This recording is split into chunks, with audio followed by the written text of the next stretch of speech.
Class 11 mathematics में chapter number 9 अनुक्रम एवं श्रेणी आपका चैप्टर चल रहा है। एक्सरसाइज 9.6 पे हम आ चुके हैं। क्वेश्चन नंबर 9, यदि किसी गुणोत्तर श्रेणी का p प्लस क्यू पद m है तथा p माइनस क्यू पद n है तो निम्नलिखित प्रत्येक को सिद्ध करिए। दो पार्ट हमें सिद्ध करने हैं। तो हमें दे रखा p प्लस क्यू पद m, तो हमने वही फार्मूला लगाया कि p plus q equal to a r की power p plus q minus 1 और इस पूरे की वैल्यू p प्लस क्यू पद निकाल रखा m। ये तो होगी फर्स्ट इक्वेशन। ऐसे हमने दूसरा फार्मूला लगाया कि p minus Q a r की power p minus q minus 1। तो ये p माइनस क्यू जो टर्म दे रखी है वो दे रखी है हमें n। तो ये आ गई समीकरण नंबर 2। पहली समीकरण को दूसरी समीकरण से भाग कर दिया। a r की power p plus q minus 1 बटे a r की power p minus q minus 1 equal to m by n। Left hand को लेफ्ट हैंड से, राइट हैंड को राइट हैंड से भाग कर दिया। तो इसमें आप देख रहे हैं a से a कैंसिल हो गया। r की power p plus q minus 1 ऊपर है, ये नीचे वाली पावर ऊपर जाके माइनस की हो जाएगी, घट जाएगी इसमें से, क्योंकि भाग में पावर घटती है। तो माइनस का p प्लस का q प्लस का 1 हो जाएगा ऊपर जाके। सबके साइन चेंज हो जाएंगे इनके, क्योंकि ये माइनस होगी, यहाँ जाकर माइनस m बाई n जुगा तो यहाँ पे बचेगा r की पावर 2 क्यू m बटे n, r की वैल्यू आ गई m बटे n 1 बटे 2 क्यू। ये हमारी क्या आ गया, सर्वानुपात आ गया r। और जब r की वैल्यू निकल गई तो आप क्या करेंगे, फर्स्ट पार्ट में जाएंगे, p पद ज्ञात करना ये रहा। तो हमने p पद का फार्मूला लगाया, Tp equal to a r की power p minus 1 Tp equal to, अब ये जो r की पावर a तो ये रहा, देखो ये समझने का स्टेप है, a तो ये रहा और r की पावर p माइनस 1 अलग।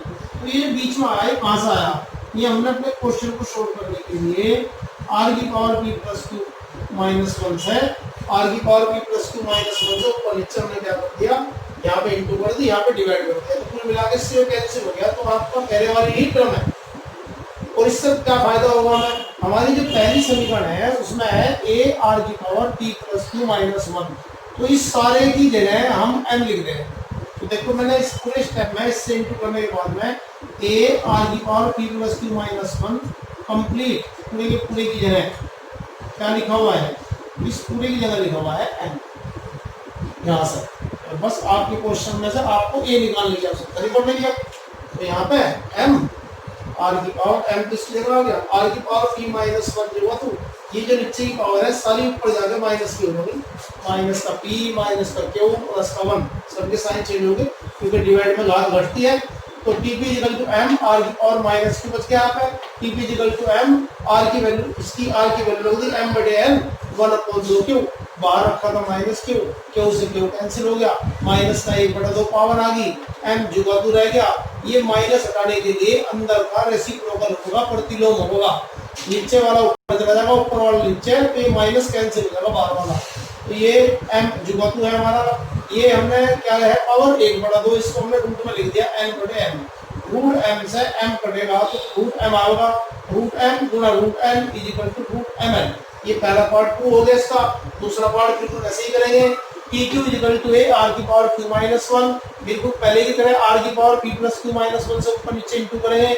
इस पूरा जहां राउंड किया हुआ है, इस पूरे का समीकरण नंबर 1 से वैल्यू कितनी रख देंगे m, और ये r की पावर पहले की तरह ही यहाँ पे माइनस की हो जाएगी, ऊपर जाके m जुगा तो हो जाएगा, r की पावर माइनस की आ जाएगी, यहाँ से कैंसिल हो गए, m जुगा तो r की वैल्यू रखेगा यहाँ से m by n 1/2 Q, m by n 1/2 Q, और माइनस का p, इस माइनस को हटाने के लिए अंदर की जो वैल्यू है वो उसका प्रतिलोम हो जाएगा, उल्टा हो जाएगा, इसका n बाई m हो जाएगा, माइनस हो जाएगा बाहर से। तो ये सेकंड टर्म भी आपकी सिद्ध होगी। अब क्वेश्चन नंबर 10 पे आगे, प्रत्येक वर्ष के अंत में किसी मशीन का मूल्य उस वर्ष के प्रारंभिक मूल्य का 20% कम हो जाता है। यदि मशीन का प्रारंभिक मूल्य 1250 रुपये है तो 5 वर्ष के अंत में उसका मूल्य ज्ञात करिए। तो हम देखेंगे प्रत्येक वर्ष में कम हो रहा, तो इसमें कंफ्यूजन है कि अगर प्रारंभिक मूल्य हमारा 1250 है तो हम अपनी श्रेणी का प्रथम पद 1250 को मान लेंगे, या 20% कम करके जो आएगा उसे मान लेंगे।